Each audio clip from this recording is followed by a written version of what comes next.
Hey, this is Brandon McManus, Denver Broncos Super Bowl champion, and you listen to The Scoop on alscoop.com.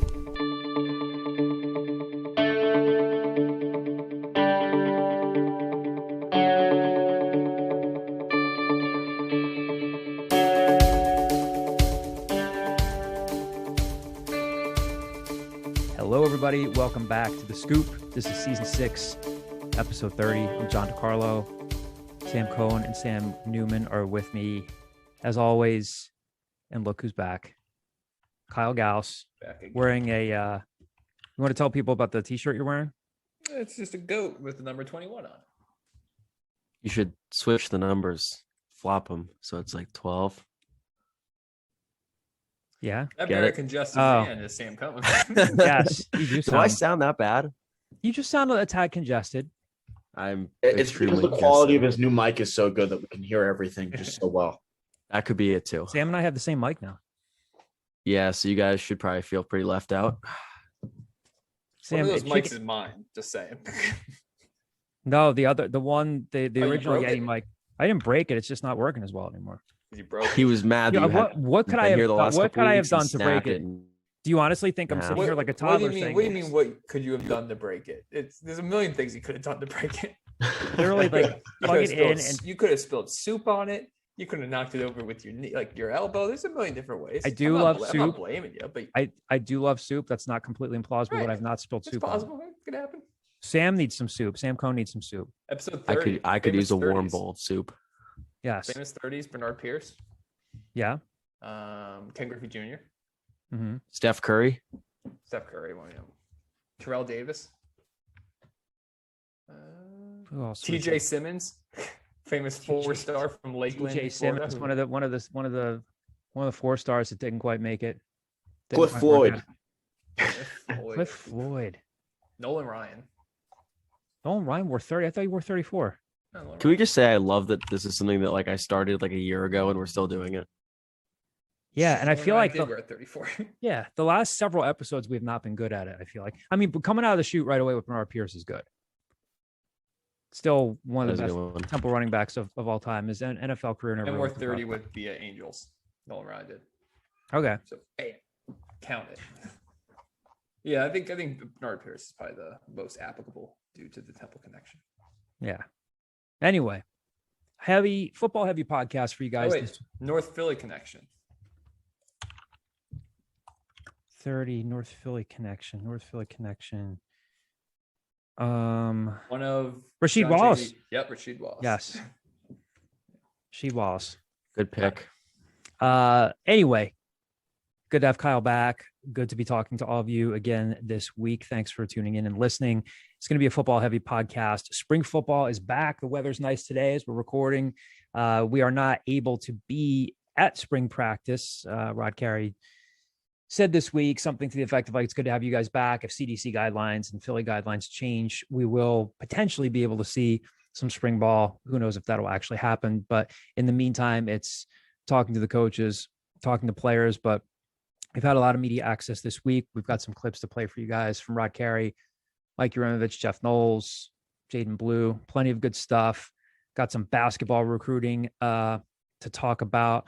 We mentioned Emmanuel Okpomo. I butchered his name, right? Okpomo, I think. Okpomo. We mentioned him on the podcast last week as one of a couple potential guys that Temple was recruiting out of the transfer portal. And sure enough, several days later, he has committed to Temple out of Wake Forest. We'll talk a little bit later about him. Plenty of mailbag questions to get to as well. But let's get right to the topic at hand, which is spring ball. Again, talked to Rod Carey on Monday, Will Kwenku on Tuesday, Jadan Blue as well, Amir Tyler. And then today, we're recording this on Wednesday afternoon. We got the coordinators, offensive coordinator Mike Uremovich, defensive coordinator Jeff Knowles. Again, we're missing out on the part where we can't be there to see even the last 15, 20 minutes or so. Sometimes what we can see at the end of the practice is either some special teams work, or sometimes you can get a sense of who's running with the first team, second team, third team. We can't see that with our own eyes, but start to get an impression of, who's starting to flash, some of the names that are continuing to come up. Kobe Wilson seems to be impressing as he was at the end of last season. James Delapesca's name has come up a couple times at tight end, which would make them look smart for recruiting him out of North Jersey. I think he was a Gabe Infante recruit, right? And had gotten hurt his junior season. My understanding with James Delapesca was if you had asked if he was going to end up at Temple after like a sophomore year, that probably would have been, people would be like, no, he's going to go a little higher. Then I think he just completely missed his junior year and only played like 2 games this senior year.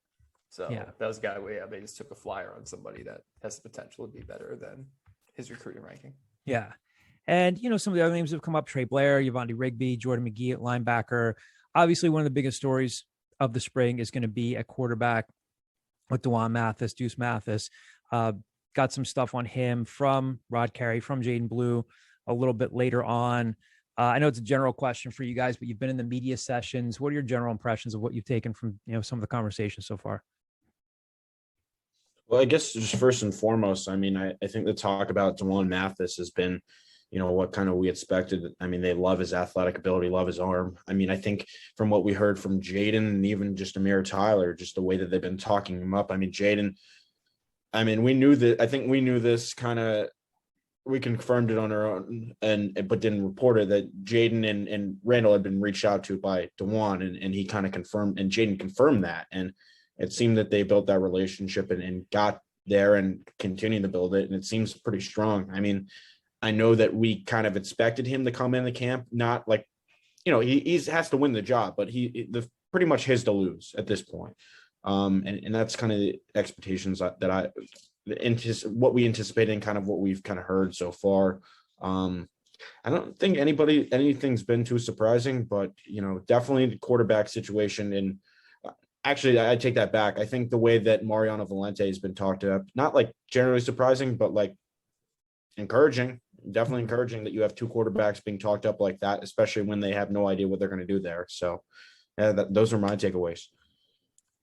Yeah, I think that's interesting, especially since Mike Uremovich correctly said that you're not only looking to figure out who the starter is at quarterback, you're looking to figure out who his backup is. Like, this is a complete wipe of this clean slate that they need to figure out all 4 people on the depth chart for quarterback.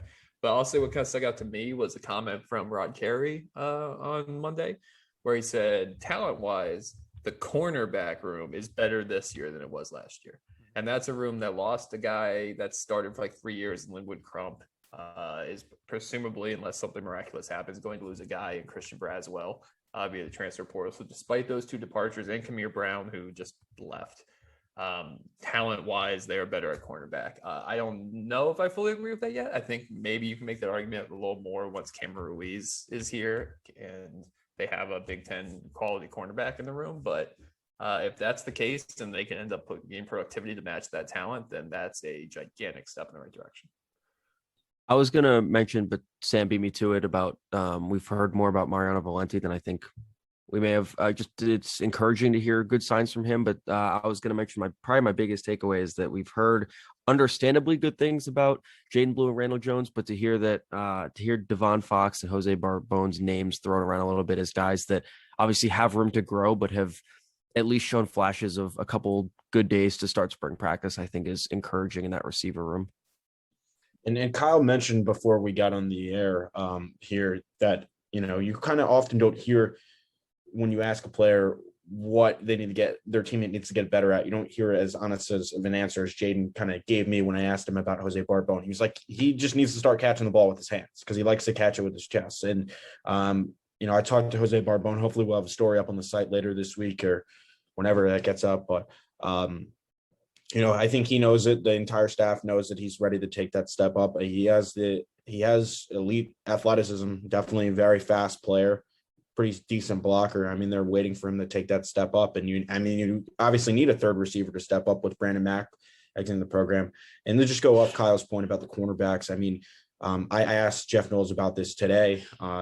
We're recording on a Wednesday about Keyshawn Paul. And he said you can already tell, like, he's a veteran in a young room, and it sounds like he's already stepping up and playing at a high level from the first 2 practices. I would be shocked if he's not their number 1 cornerback, but that's encouraging, especially because, you lose your number 1 cornerback in Braswell, and essentially Paul's probably becomes that guy. We'll talk a little bit more about the cornerbacks a little bit later. We did talk to Jeff Knowles today and asked him about the corners, and maybe this is what Rod's referring to. I mean, obviously you add Ruiz, who they don't have in the building just yet, still finishing up at Northwestern.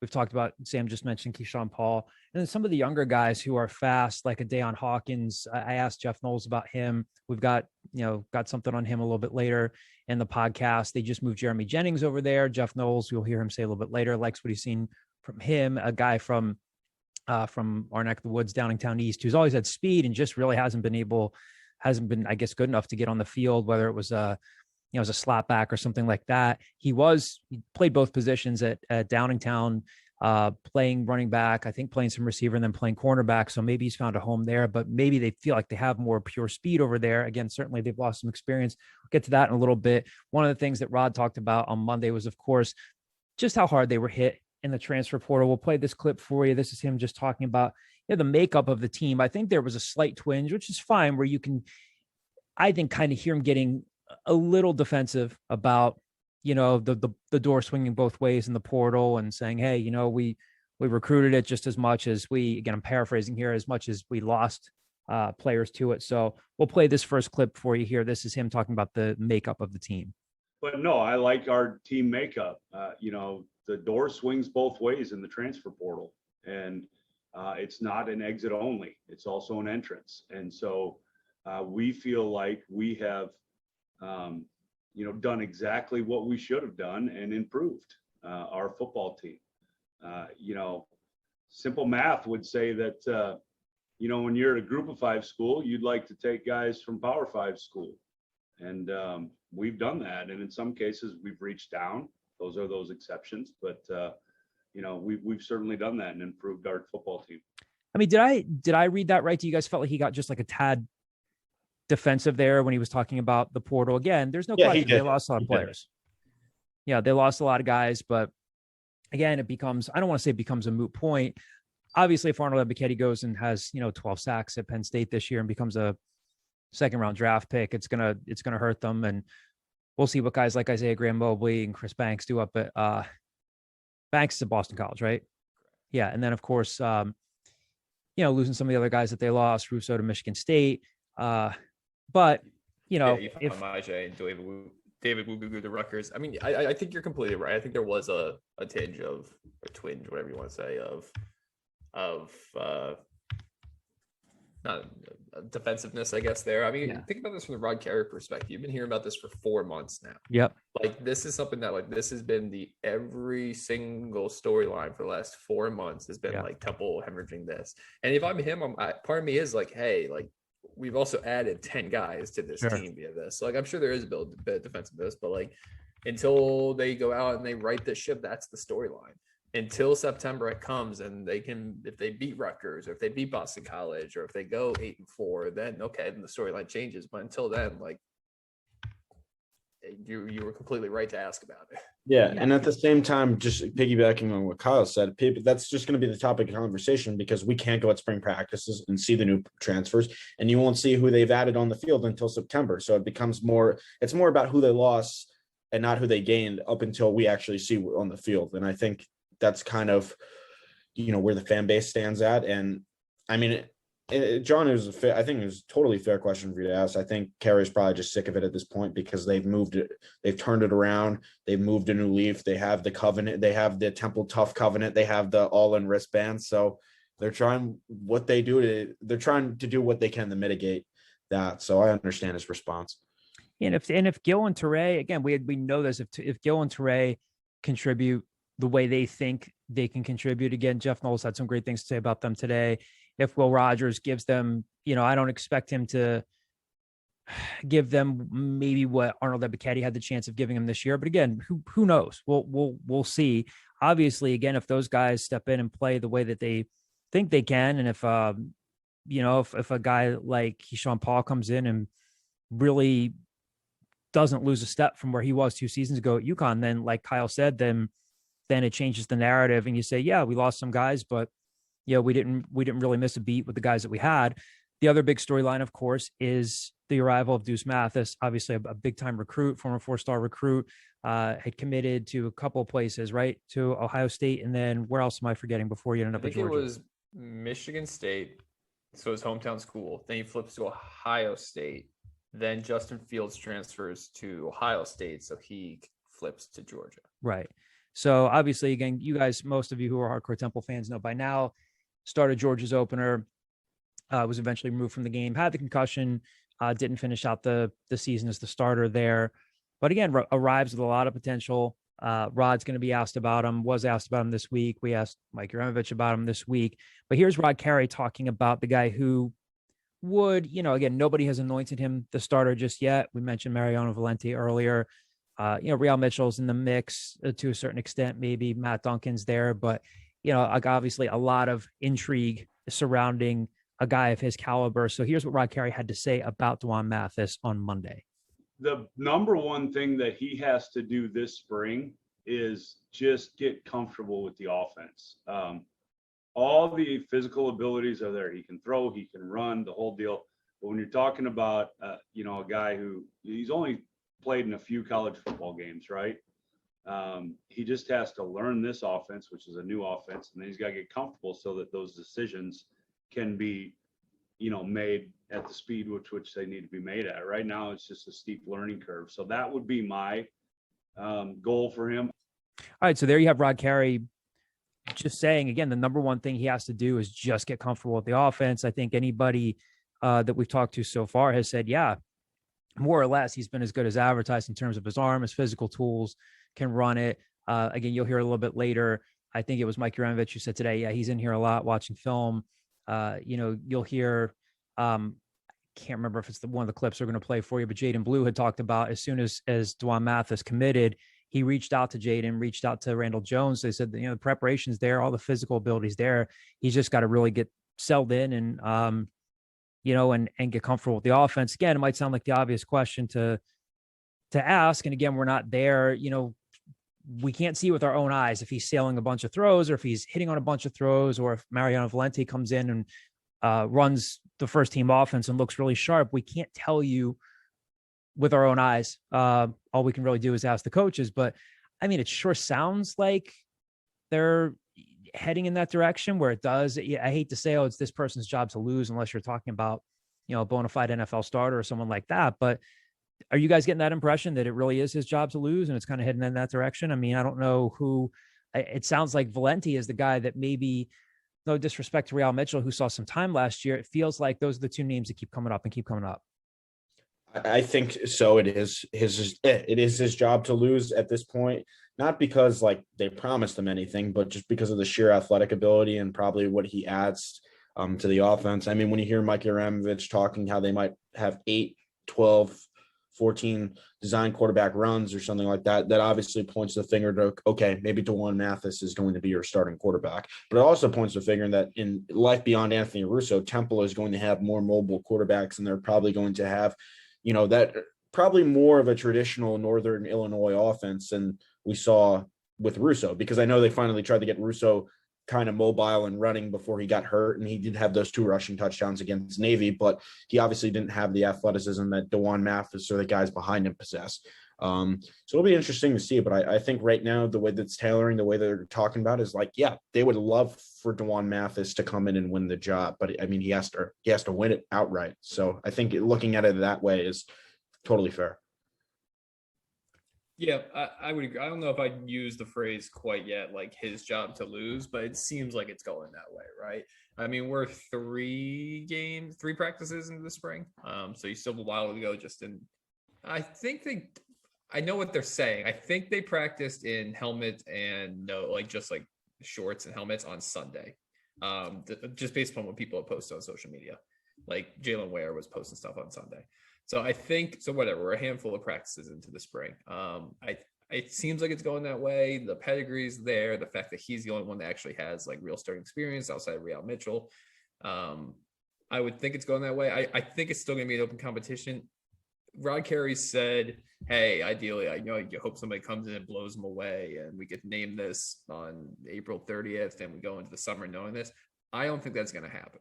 I think you're going to hear all summer, hey, Mariano really pushed him. This is really hard. Like, we want to see how this goes in the fall. And I just don't think there's any value to announcing a starter on April 30th if it's not clear cut, just because you don't want to demoralize the other players and it doesn't add anything. So I think it's going to be we'll be talking about this in August is what I think. Hopefully, hopefully we'll be seeing D'Wan Mathis throw the ball in August, but I think it'll still be going on in August.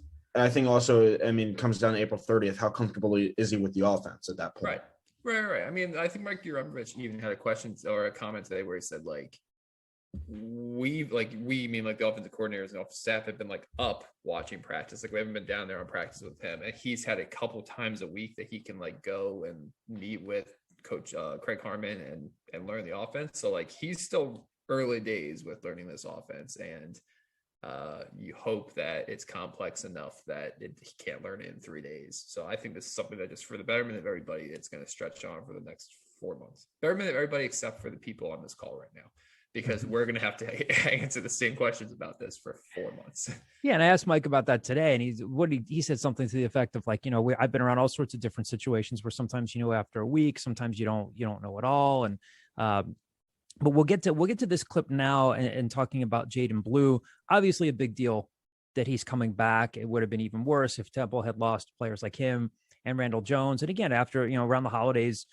you didn't know where it was going to stop, or even after Christmas, coming back in January. Again, any of these guys, there are a couple of guys from the roster that could leave after spring ball, whether they're good or not. They could decide to say, you know what, this isn't a good fit, or the coaches could say, hey, if you want to play X number of snaps a game, might be possible for you, but it's not going to be here. But, there was a lot of speculation, around Jadan Blue, Randall Jones, once things got going. But it is a big deal that Jadan Blue is coming back. Of course, he had the monster season 2 seasons ago, had 41 catches for 381 yards and 5 touchdowns in 6 games last season. So again, he comes back with Randall Jones. We talked to him yesterday. One of the things he said was that Thad Ward, Temple's receivers coach, was a big reason why he came back. On top of them getting Deuce Mathis, he did again say that Mathis reached out to him and Jones as soon as he committed. That was important to him. And I think at a point he brought up Mariano Valenti kind of unprompted, right? And we want to play this clip for you because, again, like, who's to say? Maybe Real Mitchell makes a push. Maybe Matt Duncan really flashes and makes this a 3 or 4 player race. Not sure that that'll happen, but Jadan Blue did talk about Mariano Valenti yesterday, and here is what he had to say about him. I'm really liking what I'm seeing from Mariano. Really liking what I'm seeing from him. Me and him had a really good conversation a week or so ago, just talking about him just always staying ready. You never know how the situation may be, and he's done nothing but all spring ball so far. Just rise to the occasion. I mean, not rise to the occasion, but you can see that clearly his preparation, everything that he's been doing is paying off because he has started off with a great spring ball. So the other guys, I haven't really repped with them like that, so it wouldn't be best for me to speak on that. All right, so some interesting stuff. Again, you got to remember Mariano Valenti is a guy who couldn't play last year, was ineligible, didn't get immediate eligibility as a transfer. If he had, probably would have seen some snaps last season because they needed somebody to fill in there when Russo got hurt, when Chad Betty got hurt, Real Mitchell got hurt. As we know, Kamal Gray was playing. Matt Duncan was suspended for the ECU game. So probably might have seen some snaps last season, but you hear Jadan Blue saying, we had a good conversation a week or so ago just about him, talked about him always staying ready. So you hear that, and maybe you're thinking, okay, Jaden's telling him like staying ready, you might be the backup, but he also says, you can see clearly with his preparation, everything he's been doing is paying off because he had to start off with a great spring ball. So again, his name comes up. CJ Perez had brought him up, a guy that in his time in high school flashed the ability to move, with the ball and to move out of the pocket too, and might give them the capability to do some of the stuff that they want to do there. So again, big deal that Jadan Blue's coming back along with Randall Jones. We mentioned Mike Uremovich. We talked to him today, talked to Jeff Knowles today, got some good stuff out of both those guys. Again, anytime you can talk to the coordinators, gives you a good sense of, what they're trying to do, what they're trying to install. You get more of a micro look at some of these guys and some of these players. You guys, again, you were on the Sam Cohn, you weren't on the Uremovich call, right? Oh, I was. Okay, I forgot. There's a guy who I was not on the Jadan Blue and Amir Tyler and Will Quinku call. Don DeCarlo, knowing his staff 24 hours a day. I don't think Sam had his camera on today. Yeah. That might be why. Yeah, he was keeping a low profile. I've been in rough shape. I'm very congested.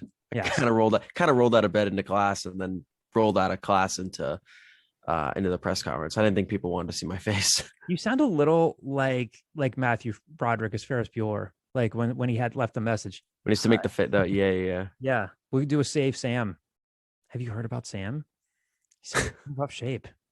Save Sam. There'll be a new band called Save Sam. Anyway, Sam is fine. We hope he's fine. He's here with us.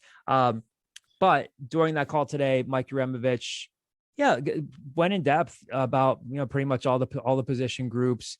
Of course, talked about the quarterbacks. What jumped out to you guys today about what he had to say? Real quick, before we get to Uremovich, and this would have been better like 5 minutes ago, but I just now found it. This will not be the first time that Mariano Valenti and D'Wan Mathis have competed against each other. In 2017, D'Wan Mathis as a junior in Oak Park beat Brother Rice and Mariano Valenti in the district title game. It's good. It's good find by Kyle. Good find by Valenti Kyle. that day threw for 160 yards. D'Wan Mathis, dual threat quarterback, did most of his damage on the ground, rushed for 105 yards to beat them. So they've met before, John. From the glove, is that what's the nickname from Michigan? The glove state. Gary Payton State. The glove. Yes, that's it. The Gary S. Or if you're in Ohio, it's that state up there. Is that what it is? Is that what they call them? Because they don't want to say Michigan or that team up there, something like that. I don't know. You do more Midwest traveling for your job than I do, so I don't know. Maybe this is where you're getting all this Michigan and Wisconsin are not the same state, John. Well, I know they're not the same state. I'm just saying you seem to be more familiar with like, oh, they call this state this. They call. So this is also like geographically. I know it probably is geographically. I don't consider Minnesota and Wisconsin like the Midwest. Like I consider like the Midwest to be like Indiana, Ohio, right. Michigan, maybe like northern Kentucky. But like once you get like that far north, that's a whole different world to me. That's like Canada South. Anyway, some good insight from Mike Kyle. Uremovich. Yes. Geography 101 with Kyle. My wife's terrible at geography. I pretty much do geography 101 every day. She thought Indiana was in the South. That was like she thought that until like 5 years ago. She thought yeah, because like I told her like I was born in the South. I lived in Georgia for the first part of my life. But then when Meg met me, she knew, oh, Kyle also lived in Indiana for a while, which I did. So she then combined the two and said, lived in Indiana, lived in the South. Indiana's in the South. You know what happened next time we get together? If I said Kyle brought this up, she would shoot you a look and say, "Why'd you bring that up, John?" No, she won't. My wife's not a look shooter. She will just tell me like, "The F's wrong with you." Like, why'd you bring that up? She won't like. It's a logical conclusion. Yeah. Same thing. Anyway, Mike Uremovich, what stood out? Yeah, so something I found interesting about Mike Uremovich, I asked him about the tight ends, and he said that Darius Pittman would be more a guy with a hand in his ground, kind of a blocking guy, getting the dirty work. I actually gave Martin Robinson kind of mentioned that the tight ends actually been working with the offensive line before that, so that probably plays into that. But then a guy like David Martin Robinson and James Della Pesca are going to be more moving around, I guess, whether it's like your traditional tight end, maybe a H-back, fullback, any type of that. So they're going to be more of the guys who are movable. But he implied that like they would like to have two tight ends, but at the same time on the field, but at the same time, he was like, if I have two wide receivers standing next to me, like that's not going to do us any good.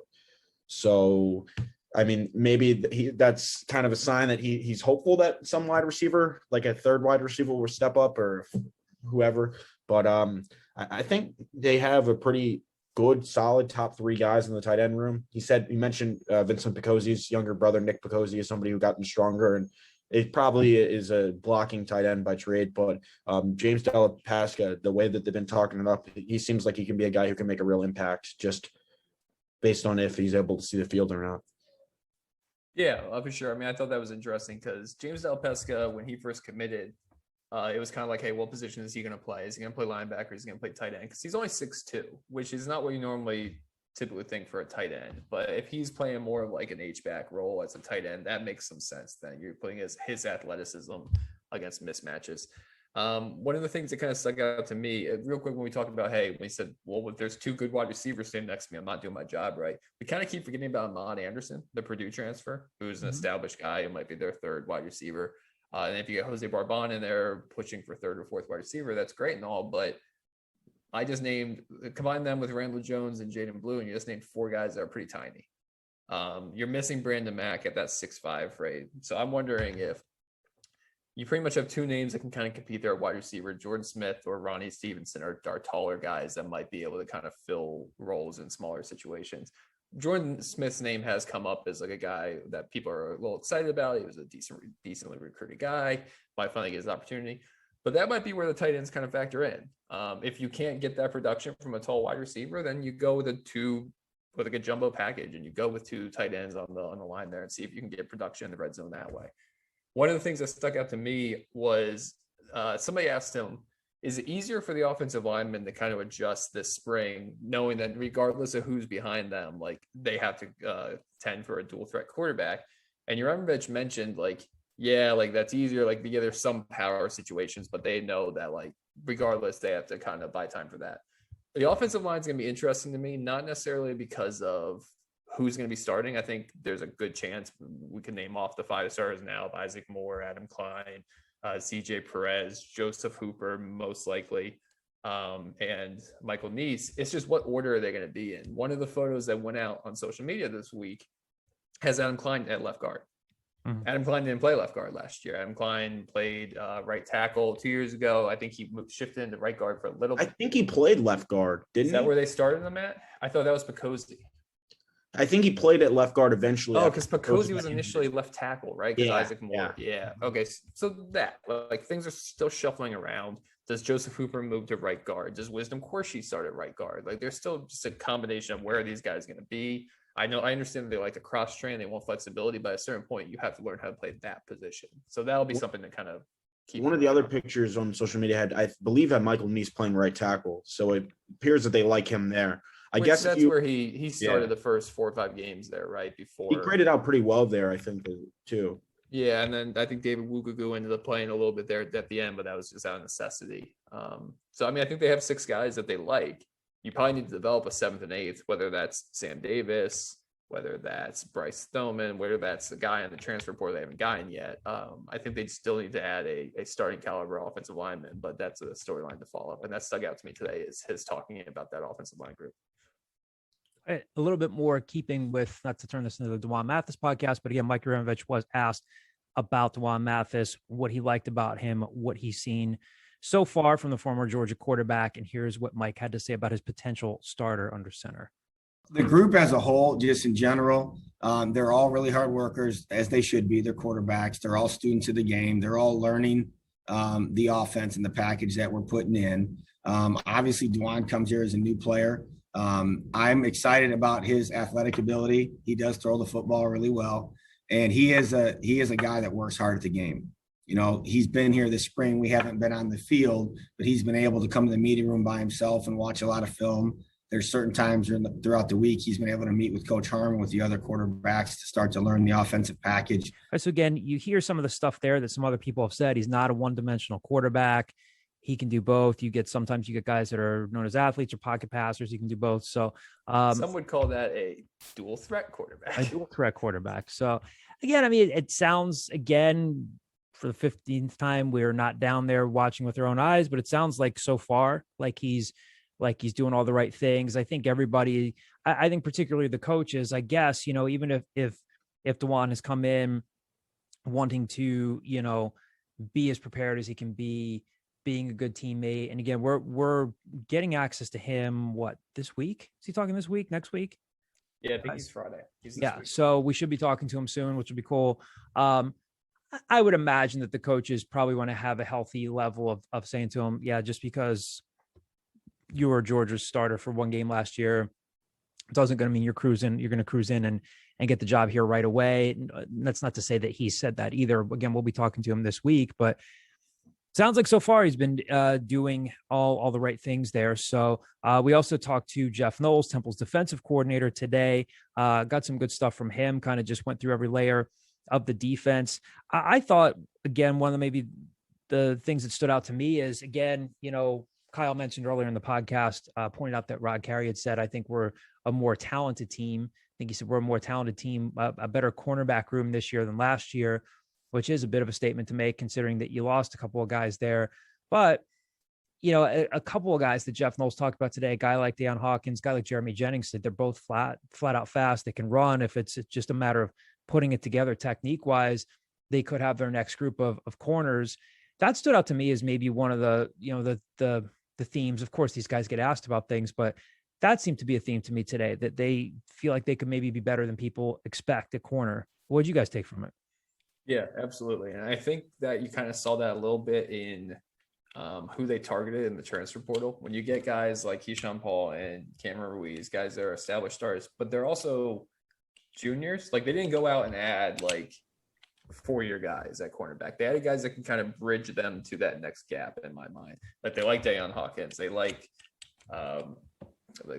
maybe a guy like Jeremy Jennings does develop. I think they see the talent there. You're also re-adding a guy like Ty Mason, who started in the past. Granted, it was a game or two, but he has starting experience. A guy like Freddie Johnson is another 1-year guy who has starting experience. I kind of view the cornerback room a situation almost similarly as I would view the offensive line or safety situation, where you have 5 or 6 guys that they probably feel sort of comfortable about getting them out there. It's just which guys are they going to put in which situations. Are they comfortable enough to go with an extra cornerback at times? It kind of stuck out to me that the Jeff Knowles kind of monitored that same situation. I think when you asked him about Hawkins, he said, like, we don't have time to wait for you to like get ready. Like, you have to be ready. I think that's more of a situation where they are planning on, like, they're going to roll a lot of cornerbacks out there, whether that's in different schemes and different formations, or just because, hey, it's cornerback, so inevitably somebody's going to get injured. Someone's got to step up. Like, I think you're going to see some of those young guys like Hawkins, or you hope you don't see like an Andrew Garwo just because he's not on campus yet. You'd be coming in a very short situation as a true freshman. But I think you're going to see some younger guys play this year. But I think in the end, it's still going to come down to Cameron Ruiz, Keyshawn Paul, Freddie Johnson, Ty Mason, go from there. Didn't I guess during when they were speaking about the recruiting class, was it Knowles who said that they think McMurray can come in and push to play right away? I believe that sounds familiar. Yeah. Okay.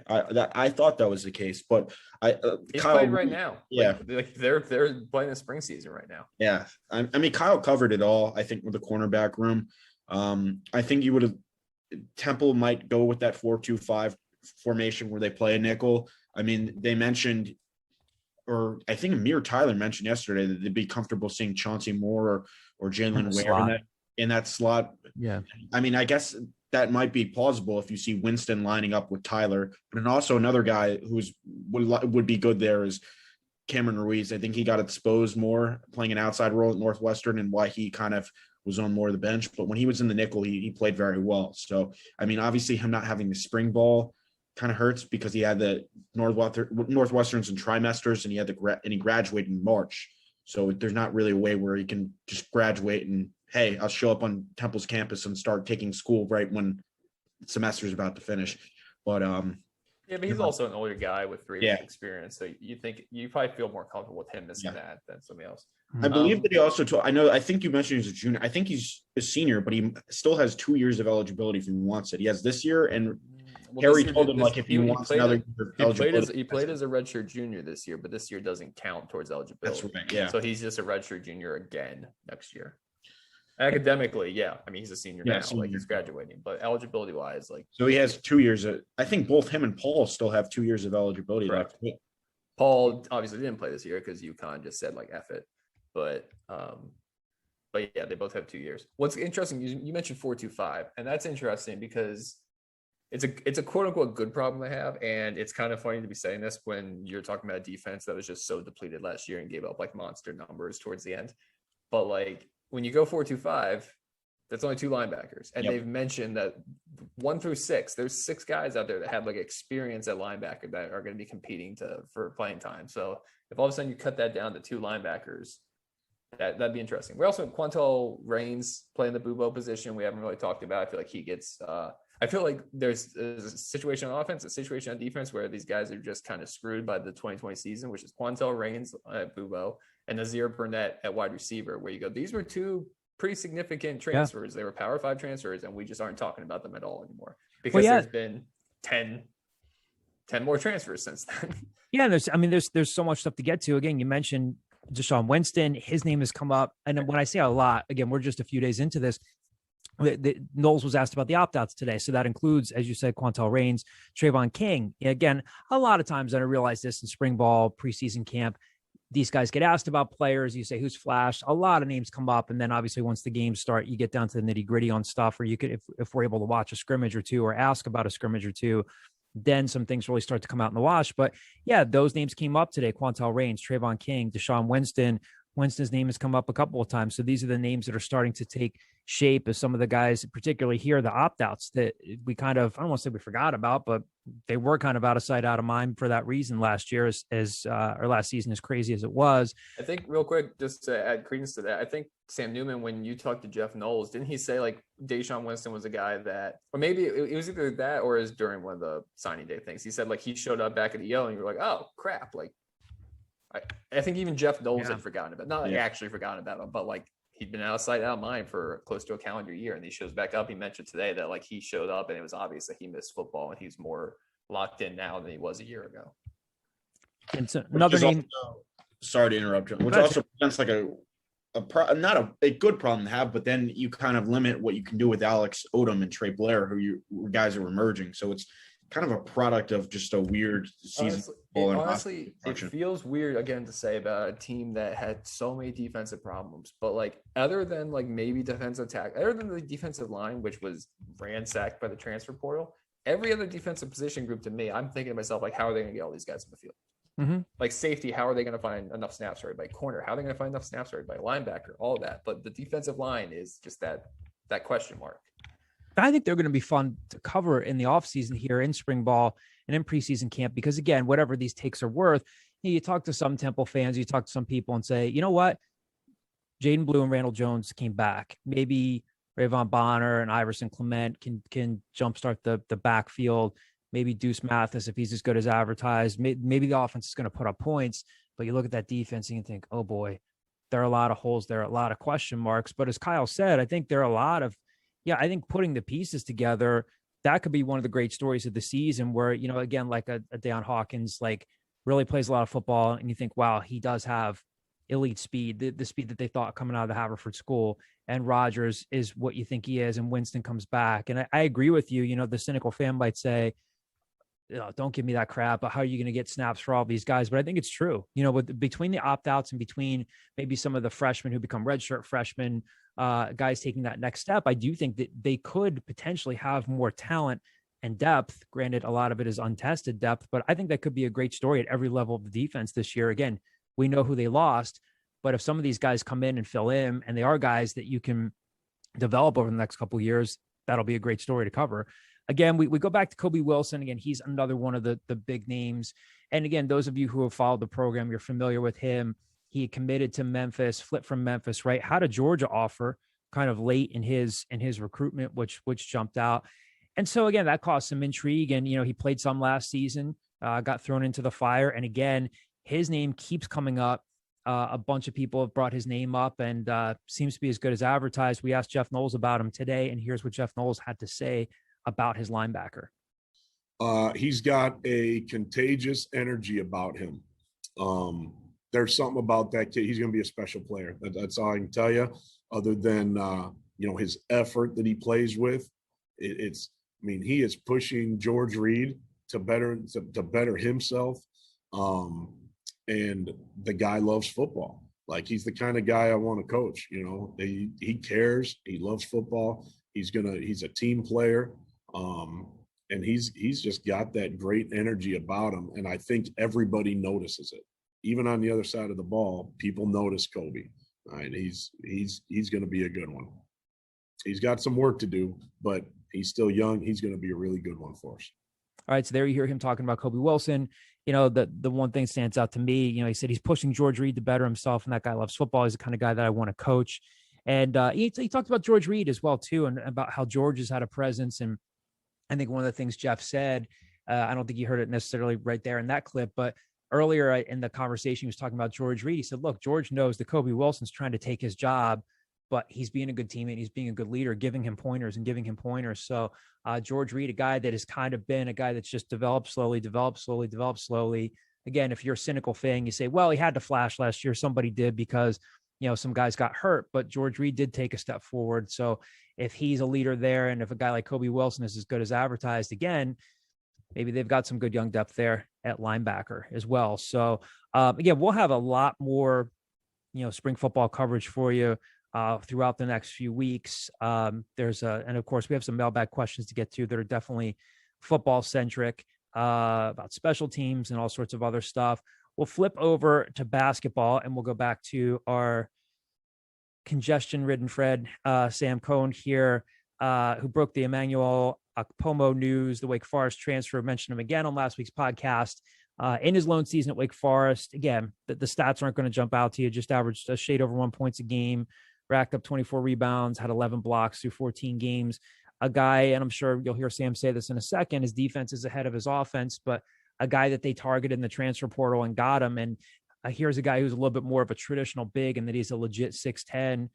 Sam, what does he give him for next year? I think what Temple's getting in Emmanuel Okpomo is they're filling a need. They need more size in the interior. They need someone that can defend the rim, because you saw so much of this past season.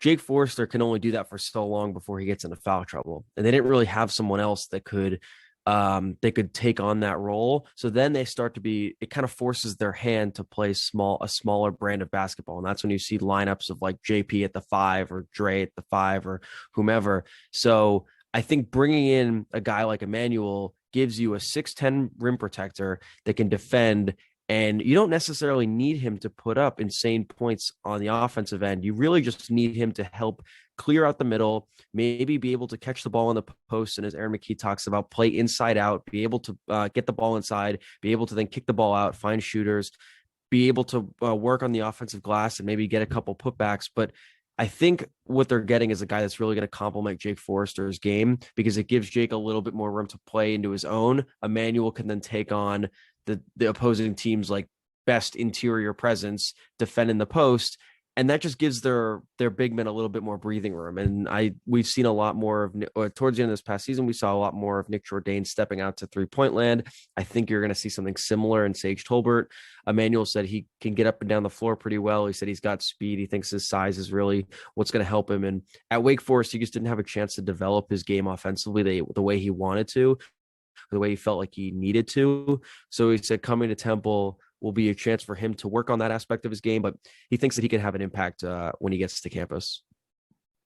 Yeah, I mean, I think it's kind of interesting situation where coming into the offseason with the transfer portal, you saw a lot of Temple fans and now Scoop subscribers being like, they clearly need to get a big. Jimmy Farney mentioned it's no secret they need to get a big. They need help down low. And I think people started looking up every big that was in the transfer portal and going, this guy averaged 14 and 9 for Winthrop. Like, he should come here.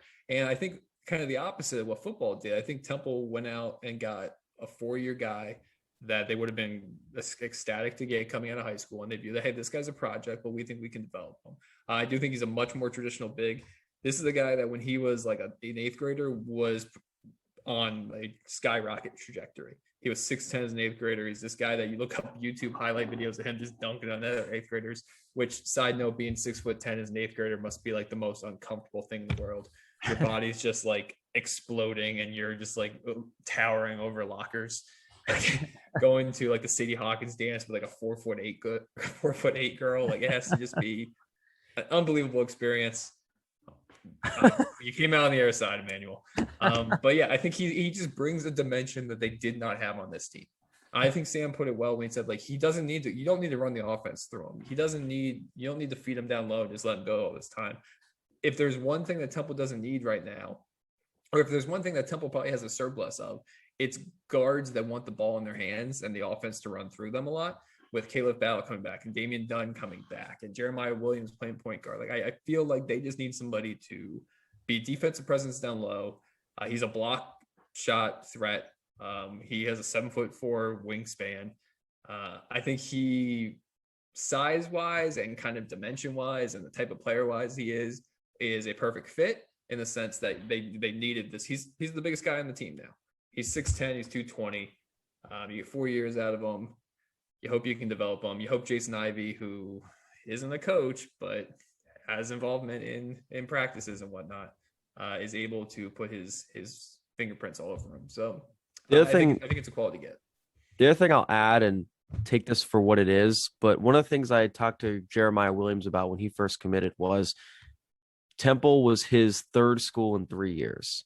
Right. I asked Emmanuel a similar question. This is your fourth school in 4 years.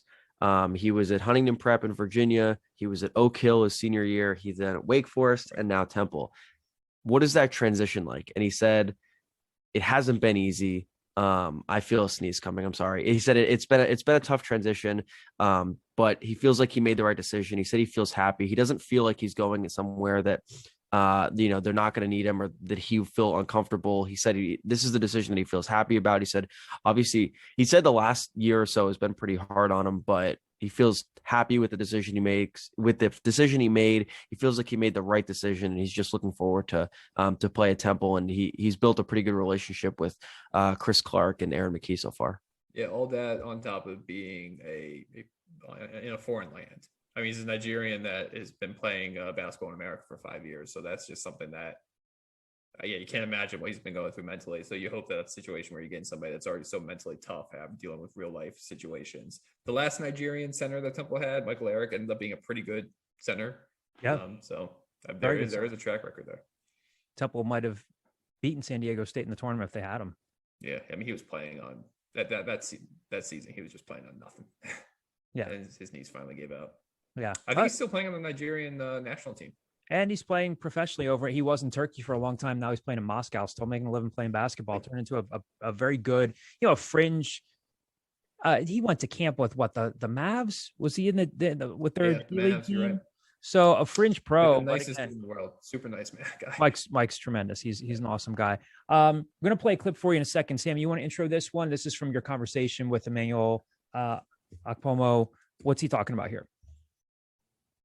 Yeah, so one thing I thought might be interesting for fans to hear is part of the reason that Temple was attractive to him. Obviously, I mentioned that he had said that he didn't feel like he could really develop his game at Wake Forest. So just hearing from him about what he's seen from Temple on film and what he liked about what he saw. I watched a little clip. I mean, they do most of they use the big man, most of them screening roles and stuff, plays. I mean, they run some, basically they do more of I think screening roles, with the big man. And I mean, they work more with the big man. Mm-hmm. And I kind of like that. So I think that would be a good fit for me. And I can run the floor, so I guess, that would be a good fit for me. And that's why, Yeah, so there you hear him basically say, it's really the way Temple uses their bigs, which is kind of what Kyle and I were getting at a moment ago, is that he can likely thrive in pick and roll situations. He can be the roller and be available diving to the hoop. He can help clear out the middle. And as Kyle mentioned, Temple has a surplus of guards that like to have the ball in their hands. So if they're going to run more pick and rolls, I mean, that was a good amount of what he was doing in the offense at Wake Forest. I think that's probably where you're going to see him thrive offensively. Where you're going to see him get court time, though, is what he's able to do at the defensive end. All right, so let's get to the mailbag here. We have plenty of questions to get to, some basketball related, some football related. First question, this is a basketball one from West Coast Al. Question is the roster attrition complete? That partly refers to, again, we haven't touched on this yet, Brendan Barry hit the portal. We're not really surprised about that. With Hyseer Miller coming in, got to remember that Jaleel White is going to be taking up some minutes, we would assume, next year. So he's going to be on his way out. We'll talk about this in a second. I would think, guys, feel free to disagree with me. I think the roster attrition is complete now. Again, we weren't expecting Dre Perry to stick around. We weren't expecting JP Mormon to stick around. We know that those guys have hit the portal. JP, I believe, did his own press release. He's going to be at UC Riverside. Dre Perry, we don't know where he's going just yet. Again, I haven't talked to those guys individually. Probably same thing. They're probably thinking, all right, more of our minutes are going to go to players like Quincy Adamakoya, all the other guards and wings. Brendan Barry, we'll see where he ends up. We have not been given any indication from people that we've talked to. I know that some people are going to say, what's going on with Ty Strickland? What's going on with Rashomon Parks? Nothing yet. And again, I think once you get down to it, I think sometimes people will look at every single roster spot and say all 13 guys. Sometimes fans look at all 13 guys on the roster and say, well, you got to remember that like all 13 guys on the roster are not going to be playing 20 minutes, and some guys are going to be depth guys. And in this case, Ty Strickland, for all we know, might want to play one more year at Temple, finish out his degree, and then maybe go somewhere else for his last season. Or maybe Rossman Parks is doing the same thing. I would think that the roster attrition is done by now. Yeah, John, I would tend to agree with you about that. Barry, I mean, there's still, I wouldn't rule out Brendan Barry because from my understanding is he entered he obviously entered the transfer portal. Barry's a very close vest guy. I think recently I don't know if this is recently, but the Ivy League passed something that grad transfers can now play because of COVID. And if you remember from my conversation back in November with Barry, he didn't want to leave Dartmouth, but he felt like he had to in order to play basketball. So maybe that could be a situation there where he's going to try and see if he can go play at Dartmouth. And who knows, I don't think it's a Dre Perry, JP Mormon situation where like you can close the door on that. But besides him, I can't see anything else happening. All right. Next question in the mailbag. This one comes from Park Al. What does Okpomo's transfer do to the big man rotation next year? I mean, before I send this over to you, I don't think it does anything to rotation, just adds to it, right? I mean, you're bringing in Sage Tolbert, you're just adding another piece. I don't know if he's necessarily taking minutes away from anybody. Again, I'm not trying to sound harsh, but Rossman Parks wasn't playing. Nick Jourdain is a different type of player, right? I don't envision them playing the same. Well, I guess they didn't play. I see them probably playing some small ball next year, but I don't think it's going to be like elevated from last year. I envision between the four of them, Nick Jourdain, Jake Forrester, now Emmanuel Okpomo, and Sage Tolbert, probably sharing the 4-5 role for a majority of the game. You're probably going to see, I mean, Aaron McKie said on multiple occasions, he likes quick subs. He likes to play guys in spurts to keep fresh legs on the floor. So I envision the four of them kind of rotating at those two positions with kind of junking up the game with small ball lineups, but I don't envision him taking away a lot of minutes, especially if Jake Forster can't figure out how to stay out of foul trouble. Then when he does get into foul trouble, Emmanuel Okpomo is going to be the guy they look to. I think if anything, he's taking the minutes or him and Sage are taking minutes from a guy who's now at UC Riverside. I mean, they played JP Mormon a lot at before last year. Right. That's now a lot of minutes that are available to that group of bigs. Yeah. Next question here in the mailbag from HBG Al. It appears that Okpomo's game is still pretty raw, in your opinion, with a lot of more ready to play 4s and 5s still in the portal. Was Okpomo's offer or signing more of he was the only big that showed legit interest and wanted to sign with Temple, and the staff didn't want to wait and totally strike out for a big? Or was he quote unquote their man as soon as he hit the portal because they are enamored with the size and future potential? Also, did Temple recruit him out of high school? Was the staff already familiar with his game? I'm of the understanding, I've talked to a couple people about this, they did target him right away. They see him as an impact guy defensively, offensively as a way to go. Again, he's the guy that you'll typically hear described. A lot of times we hear this in basketball, his defense is ahead of his offense. I think you describe him that way, but they see him as a rim protector and somebody who can help defensively right away. As Kyle said, the interesting approach here is that they went for a guy who, almost like they would a high school recruit, a guy that's not just going to be a one and done at the end of his career type of thing. They went for a guy with more long range potential. So no, he was not a guy where they just said, gee, nobody else is coming to us. Obviously the portal's a crazy place right now, but he is a player that they targeted. Next. Also, sorry, just one more thing to cut in. He mentioned that he put his name in the portal days after Wake Forest season ended. And then within 2 days of his name being in the portal, the Temple had reached out. So clearly he was of, a high interest for Temple. Mm-hmm. Next question here comes from the screen name 215 Temple Tough. Heading to football here. Has Coach Carey talked at all about the importance of improving special teams play? Have they taken the time to really analyze what went wrong and why it's been so bad and what can be done to fix such a glaring hole that's been there for his entire tenure so far?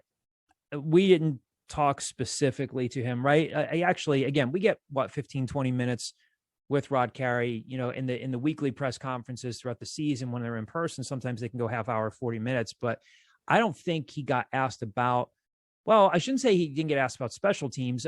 Sam Newman, I'll turn this over to you. I mean, he had some interesting stuff to say about the kicking position, but to answer the first part of the question here, yes, I mean, the coaches aren't idiots. They know that special teams needs to improve. I get it. It's cost them some games. It hasn't been a bright spot in this coaching staff's tenure. Of course, they know it needs to be fixed. So I don't think they're immune to that or oblivious to that. I can't say that he delved into it too much on Monday, but again, he did talk about the kicking position, Sam, and talked about how Rory Bell is essentially on an audition this spring, and right. Yeah, no, he pretty much said that this is Rory's opportunity to, really prove that he can earn the kicking job. And he said, if he shows that, it's his. If not, we'll go out and get a kicker pretty much. And so I don't think the walk-on kicker that they brought on from Bloomsburg University, I have to worry. I don't know if he's going to be pushing Rory or not. I don't know if he's listed on the roster, doesn't have official number. So we'll see. But he pretty much said this is Rory's opportunity to push forward and win the job if he wants. And I also, you mentioned the point about special teams, I just wanted to add, I feel it's easy for me to say that it can't be any worse, but I feel like how we mentioned that they have so much depth at other positions that it might be an opportunity for players who are not seeing the field to see the field and make an impact. So, I think it's obviously something that the staff needs to get better after the previous 2 seasons, but that might be a point of emphasis as well. Mm-hmm. Yeah, I think I kind of harken back to last year where Adam Berry had a bad 2019, right? Adam Berry gets brought in from Last Chance U, has a bad first year at Temple, and they kind of gave him the opportunity to prove that he deserved to be that guy still the next year. And he responds with a significantly better 2020 season. Adam Berry was a much better punter in 2020 than he was in 2019. So I guess if you're an optimist, if you're Rod Carey, you're hoping that Roy Bell, who has a talented leg, who you recruited for a reason coming out of Ohio, you hope that he makes that next step. And he was accurate, but not so much on kickoffs. That I'm not super worried about, because I think in the end, if he has a bad spring, it's kind of easy to bring in a 1-year kicker guy. I'm more worried about the general special teams when it comes to kickoff returns, kickoff return coverage, punt returns, because that's an aspect that is a lot harder because it requires 11 people to happen. And it's something that they just really have not been successful at since Rod Carey's come here, even when they had Isaiah Wright in 2019. So that'll be something to watch. What was interesting was last year, since you didn't have to worry about red shirts, you saw a lot of true freshmen play special teams. Mm-hmm. You saw James Della Pesca play on multiple special teams because it didn't matter because he's still a true freshman this year. It counts next year. You're going to lose eligibility if you play 5 games on special teams. So I wonder if that'll still be a situation where it's, hey, freshmen, come cut your teeth here, or if you might see, no, veteran players are going to have to play special teams because 1, they're our best players, and 2, because we don't want to waste redshirt years of Jalen McMurray if he doesn't play or somebody like that. I feel like you'll see the Trey Blairs of the world though on special teams. Yeah, that's another interesting situation though. Using him as an example, he's still technically a true freshman. He has 5 years to play 4 left. It's true. So if the safeties are as deep as we think, does somebody like him or somebody that still has their redshirt year, do you redshirt them? I don't know. This is the craziest time. But is it the case history. if they play less than 4 games? So they can still do that. They can absolutely still do that. So maybe what happens is if the veterans start, not doing so well, Carey's all right, I'll put in Trey Blair. Sure. I also think Trey Blair is going to play enough that redshirting is not really on the table unless an injury happens. I can see Rod doing something like that. But there's going to be those decisions. This is the weirdest roster management since forever. He's not the only coach in the world that has to go through this right now. So maybe they can all get on a group chat and figure it out. few more mailbag questions to get here. Next one comes from Mike TB31. The question is, when can we expect the QB room to take shape based on a preliminary depth chart? What is the perceived rep breakdowns for the QB candidates? Which guys are getting the bulk of the reps with the first team wide receivers? We haven't seen a depth chart yet. Don't know if we'll see a spring depth chart. Can't say we've actually asked about that specifically. I feel like 2019 we got a post spring depth chart. Post spring, yeah. I don't know that we'll see one. And again, I could be wrong. They could always release one next week for all we know. We didn't even get a spring prospectus this year. No. But again, we would be speculating here if we're looking at. If Mike is asking us to take a stab at the depth chart, I'm guessing it's D'Wan Mathis, Mariano Valenti, Real Mitchell, Duncan, Kamal Gray? Honestly, I'm not even sure. I'm not super sold on Mario and Valenti being number 2 at this point. I mean, sure, maybe it's going that way, but as of right now, after 2 or 3 practices, I bet you Real Mitchell would still be considered like the number 2 until something else happens. Yeah. But to answer the question of like who's getting reps with what, I think it was interesting that I think Uremovich mentioned that they are running. They're kind of doing the old Jeff Collins thing where, hey, let's maximize the number of stuff here. They're running 2 different sets at a time, so that way you basically have all 4 quarterbacks are getting a significant amount of reps. They're not running it like Matt Rule used to run it, where it was like an NFL style practice where the number 1 quarterback gets all that. Like, at least for spring, it seems like since it's a wide open competition, they're trying to give everybody a fair shake at winning it. 2 more questions to get to. Next one from What TU is the screen name. Obviously only had 3 days of spring ball at this point, but based off of what the coaches and players have said, what has been the most surprising thing to you guys so far? I'll make this even sort of not super football related. The fact that every single coach we've talked to so far has said like this is the closest thing normal we've felt in a long time. So like even though they still have COVID protocols in place and stuff like that, like the city is loosening its restrictions. People are getting more vaccinated. Mortality rates are down, et cetera, et cetera. It seems like they are finally starting to get into more of like a normal practice routine. So that wasn't necessary. I kind of envisioned that they would still be teetering that line for a while. We aren't able to do full practices fully. We're working in groups. We got team squad A and squad B, but no, it seems like for the most part, other than being careful, hold up Pablo Sandoval just hit a 2-run homer. Phenomenal. Other than being extra careful and socially distancing, it seems like it's a fairly regular spring practice. Our Atlanta listenership will love that last cut in from Kyle. I would say that Superstation. I would say that's what stood out to me too. Again, I think on that first day, I think somebody asked Rod, like, what does it look like? And he just kept saying, we're practicing. We're practicing. Yes, we still have COVID protocol. Sam, anything else you guys want to add on this one? I mean, I think what Kyle said is probably the most surprising thing. Obviously, I don't think there's anything that's been that surprising with the positional battles. I mean, because we're not there, frankly, and it's hard to tell. Am I surprised that I haven't heard like certain players' names yet? Sure. Like you would think that we'd hear something about maybe Manny Walker and what he can do, but like I'm sure we'll talk to Walter Stewart and he'll offer his thoughts. And I think it's just a matter of they have so many players that they're not going to name all of them. So that's not like really a surprise to me. I think the one thing that's not a surprise, but something that we haven't mentioned is Tavon really is not going to be participating in spring ball. I think he's still, I don't know what injury he suffered, but he is surgery, right? Was it something related with his like arm or? I thought he had. I don't know, but Audley Isaac's injuries, they think they'll get Audley Isaacs back before the end of spring ball, but yeah, Ruli's not there, so looks like the Ravon Bonner and Iverson Clement show, and maybe somebody like Kyle Dobbins, Onassis Neely, or Edward Sadie can emerge as a third back. Tavon Ruli missed the ECU game, right? Like he missed it, like injured. It wasn't COVID, I think. I thought that he was just like no. Yeah. That's why Onassis Neely and Edward Sadie or whatever played as much as they did in that game. Did he get hurt in the ECU game, like at halftime? I'm not sure. I was under the impression that he just didn't play in ECU, but whatever it might be, like I think that's a situation where you're probably looking at like 2002 Eagles. I think they're envisioning like 3 running backs to have significant roles in this offense of Ravon Bonner, Iverson Clement, and Tavon Ruli. Tavon Ruli showed flashes. I mean, he was productive at times once Ramon Davis transferred out, but I think most people would agree that he's probably better suited as a part of a committee. So, well, something that has to improve is the run blocking. They were one of the worst teams in the FBS in terms of run blocking. Which you kind of just assume that Ravon Bonner is going to be good at, or at least like an improvement at, just because he seems like he's an older guy. He's been doing this for a long time. He's played in the Big Ten, where like run blocking is very important for the running back position, or pass blocking is very important from the running back position as well. So like, I would expect an improvement in that area. Last question. Having never talked to Ravon Bonner, I would expect an improvement. But we'll be talking to him soon. Again, tomorrow.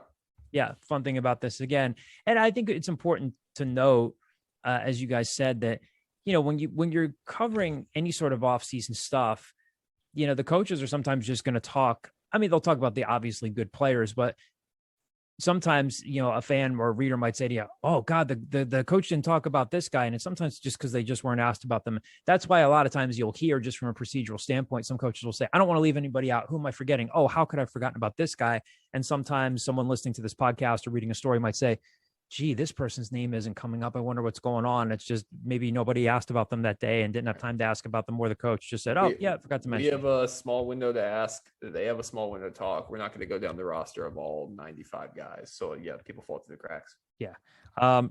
Last question here from Chicago. Al's the screen name. Looking at our current QB room, it appears that D'Wan Mathis may have the best chance of starting, and it seems like he has established a good rapport with Blue and some others on offense. Will the starting quarterback spot be pretty much Mathis's job to lose this season? Again, we've talked about this before, but I think so. But again, I don't think that you'll hear him say that. I certainly don't think that you'll hear the coaches say that. I'll just put it this way. I think if everything maintains exactly the same, like if you super simmed right now to August 25th and nothing has changed, then yes, I would assume D'Wan Mathis is the starting quarterback against Rutgers. But there is 4.5, 5 months until Rutgers that I think so much can change, and you see so much more in August that I'm not yet willing to commit to like D'Wan Mathis is the starting quarterback. Oh, anyway, that'll do it for this week. Thank you for all the mailbag questions. Thanks for sticking with us. Again, we'll have more for you next week, a lot more audio as we get more media availability throughout the spring practice. Again, we'll certainly let you know if things do open up and we can get down there. We'll be able to see a little bit more. For now, it's a lot of stuff over Zoom. So again, thanks for tuning in this week, and we will talk to you next week.